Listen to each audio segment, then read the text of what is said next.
Kuya Jo, anong masasabi mo sa pagtitinda mo ngayon at ngayong araw na to? Masaya rin ako kasi may gagawin na ako eh. May gagawin ka na, di ba?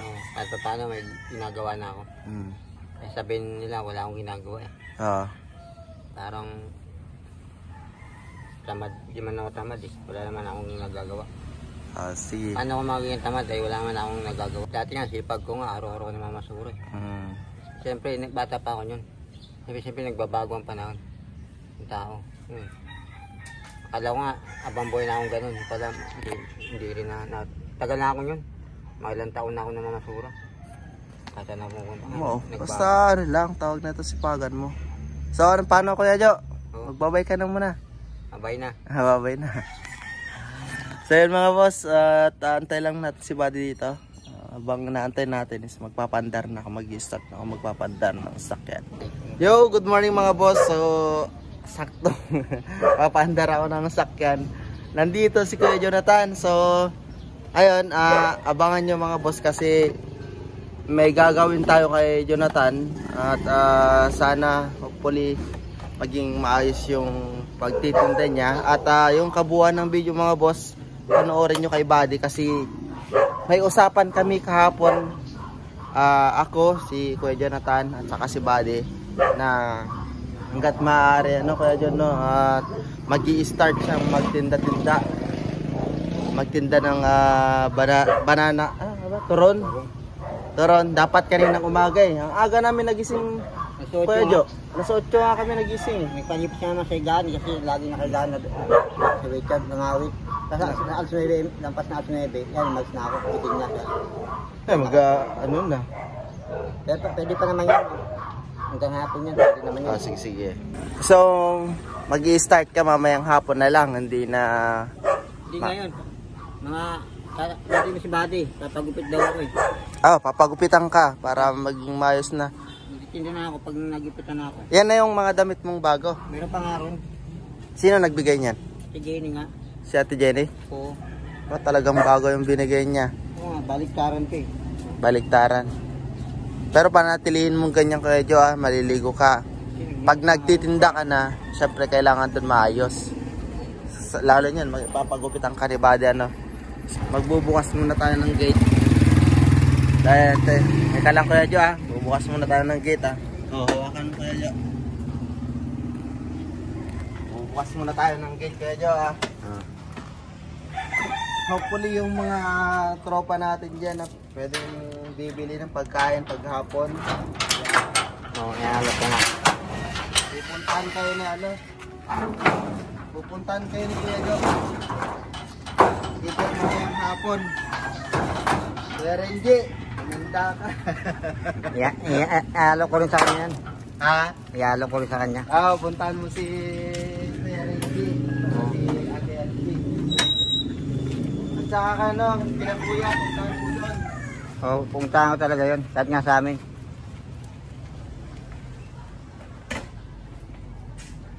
Dito Kuya Jo. Tayo sa loob para mas presko dito. Ayan mga boss. Si Kuya Jo mag-i-start na siya ngayon.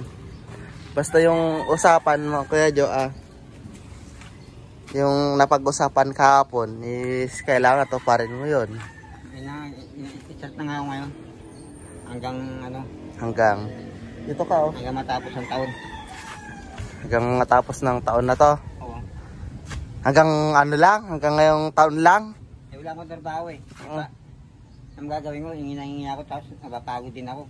Tapos kunti naman mapapala ako, parang mas lamang pa yung lakad ko eh. Lakad sa... Layo nilang lakad, paikot-ikot. Mas lamang pa ako dun, napagod ako sobra. Tapos wala naman nangyari. Mas mabuti ng ganyan, nagbebenta ka, tapos may nangyari. Kahit paano. Ayun, naglakad ko yung ikaw, parang wala rin nangyari. Parang lugi pa nga ako sa lakad ko, pagod pa ako. Kasi wala naman nangyari, wala akong dala. Ngayon may dala na ako, baka may mangyari na. May dala ako, may ibenta yun. Baka may mangyayari na talaga. Kung hindi mo kakainin lahat ng pagkain ng paninda mo. Yung kilos ko wala akong dala sa ngayon, para sa namang kilos yun. Yun wala akong dala, ito mayroon dala. Siguro may mangyari na ngayon. Oo naman, meron yan. Think positive lang. Buti na naisipan ni Kuya Joe na naligo na. Nan ka na? Datas lang kami doon, pandesal. Parehas lang din pala tayo. Karon din ang umagahan namin. Nagpapandesal lang kami ng umaga. Tapos ng tanghali kakain. Ganon. Ako rin, ganun eh. So ano yung napag-usapan nyo ni Buddy? Papagupit nga muna. Gupit and then... Yun, magtitinda na ako pag nagupitan na. Baka may hapon ka pa ano. Alas 2 daw eh, pero patas ngayon, maaga pa naman, alas 6 pa lang, alas 12.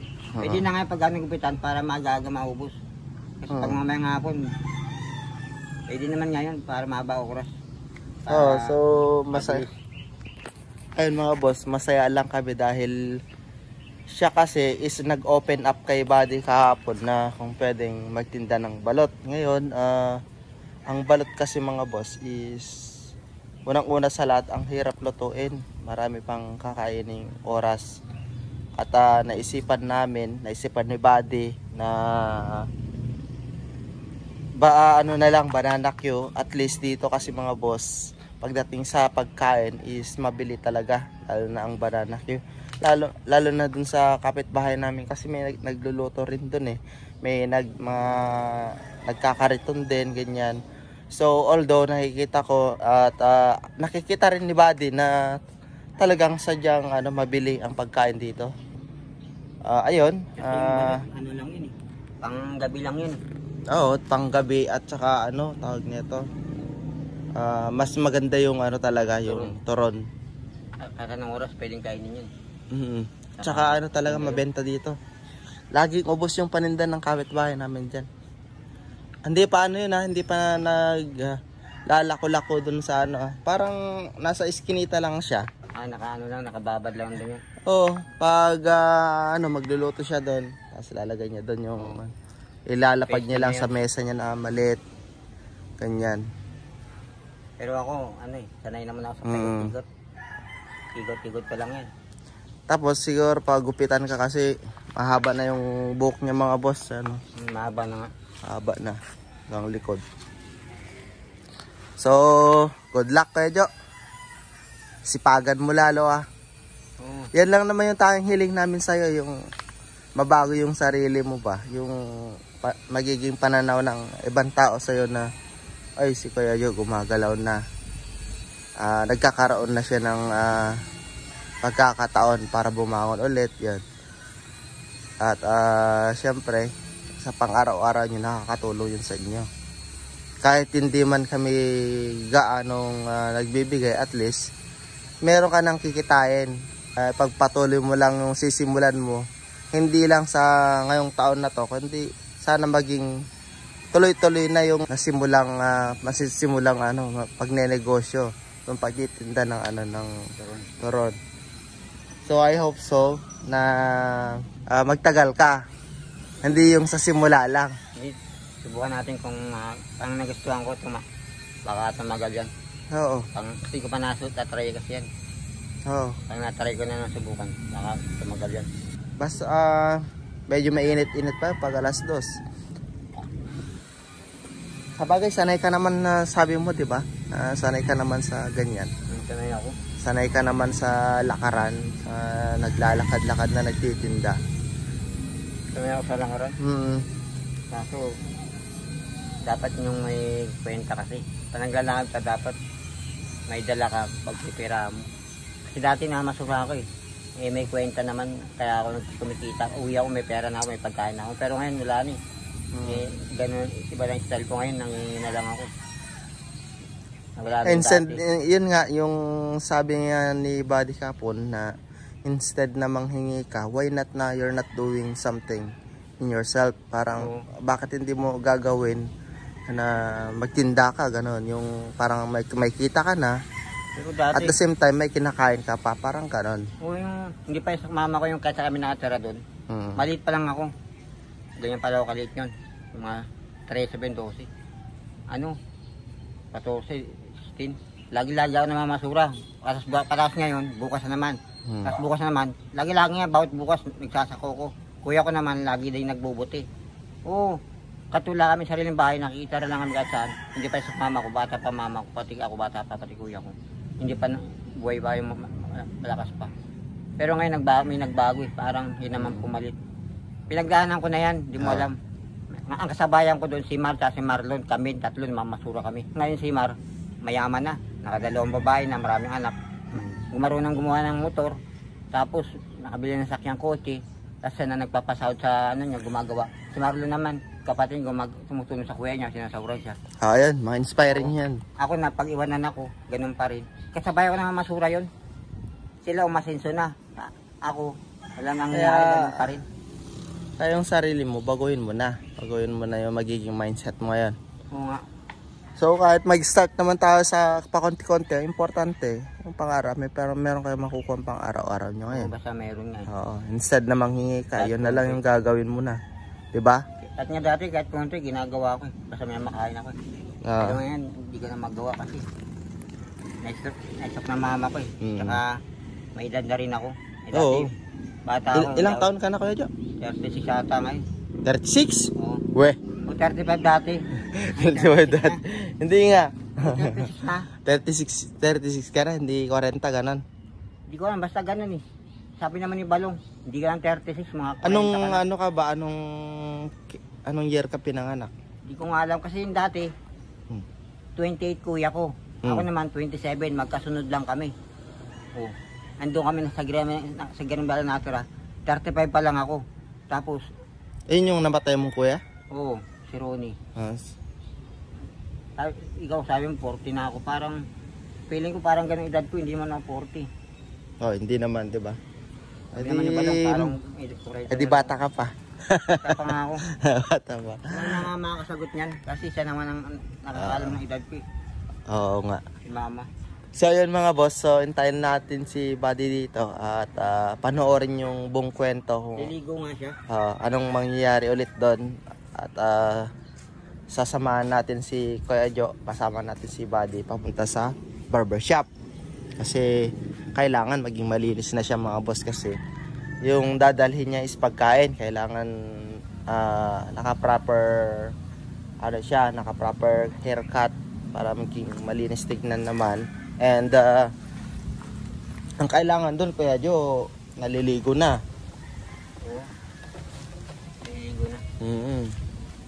So ayun lang, kailangan maging maging fresh para sa mga customer mo kasi may mga customer talaga masiselan eh. Kailangan maging maayos ka. Oo.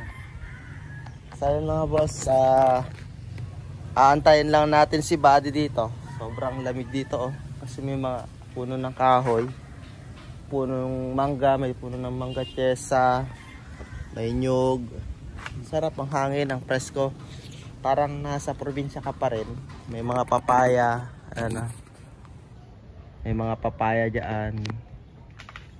Yung masarap dito sa parkingan namin, kabuuan ng mga parkingan namin dito mga boss.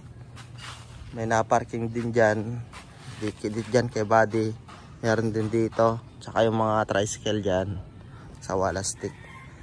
So Kuya Jo, antayin lang natin si Buddy dito. Habang naantayin natin si Buddy mga boss is magpapandar muna tayo ng sasakyan.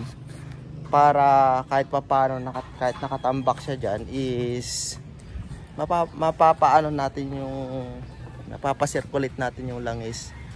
Even though we're not going to use it. And of course, kailangan ma-warm up din yung makina para hindi mag-stuck up yung mga piston, yung mga brakes. May mga papalitan pala ako dito mga boss na naman kasi yung kagaya niyan, yung brakes papalitan ko na, pero naka-order na tayo niyan. And all in all, okay na siya mga boss. Lamig dito Kuya Jonathan nun, lamig. Presko, mahangin. Nakakantok. So ang oras ngayon is nasa 11 na, mag-aalas 12 na. Naantay lang natin si Buddy dito mga boss. So ano yung mensahe mo Kuya Jo sa mga taong naniniwala pa sa'yo? Kasi ang daming galit sa ang daming galit sa comment section sa'yo eh. Hindi, galit lang naman sa ginawa ko yung inano ko. Hindi, although alam naman natin mga boss na may mali din si Kuya Jonathan kasi parang nagiging ano na siya, naging agresibo na siya kasi wala siyang mapagkukuhanan ng pera, wala siyang mapaghabuhayan. So napilitan, alam ko napilitan lang tong nanghingi-hingi. Pero ang ayoko lang doon, sa totoo lang Kuya Jo, is yung mga binigay sa yung mga gamit ng mga tawag nun, mga sponsor na pinagbibenta mo. Yun lang yung ayaw ko, bukod sa ano. And then dediretsahin kita sa ugali minsan, yung sinasabi yung mas matigas ka, ganun, yung nagmamataas ka sa ano, sa mga tumutulong sa yun, yan ang ayaw ko. Tapos may isa pa na ayaw ko sa'yo is yung binabaliktad mo yung mga ibang tumutulong sa'yo. So sana mabago mo yun, yung sarili mo, na hindi pwedeng ganun lagi Kuya Jo. Yun lang naman yung ayaw ko talaga. So ngayon I hope so na mabago mo yung sarili mo sa pamamagitan ng kahit ganun yung konting tulong yung gagawin namin ni Buddy. At least may mabago naman sa buhay mo Kuya Jo, para hindi naman yung kay Kuya Renji, diba? At least yun, may pagkakakitaan ka na. Pwede mo pa nga kaming puntahan, bentahan. Pili kami sa paninda mo. Baka magugulat pa si Kuya Renji sa'yo. Pinentahan mo ng toron. Oh, lalo si Kuya.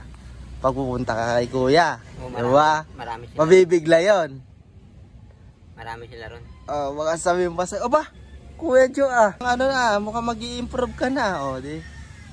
At baka maisipan pa ni Kuya na pababalikin ka ulit dun sa kanya. O dili ka, bigyan ka ng chance na pagtatrabahuin ka sa kanya, di ba? Malay mo. Alam nyo kasi mga boss, si Kuya, kaya ganun yung nangyari nung pumunta si Kuya Jo. Kasi may gagawin may inaantay lang si Kuya na pwedeng gawin ni Kuya Jo. Siguro inaantay niya na magi-improve muna si Kuya Jo bago niya pababalikin ulit. Kasi hindi naman ganung basta-basta pababalikin na lang eh. Kailangan mapabago mo muna yung tao bago babalik sa'yo. Parang ganun yung naging mindset ni Kuya ka business. So ayun, Kuya Jo, paano? Mag-i-start ka na talaga. Kailangan natin mag-i-start mamaya. So kayang-kaya naman, sabi mo, di ba? Kaya. Kaya, laban. Bebenta lang naman yun. Oh, laban Kuya Jo, laban. Oo. Laban.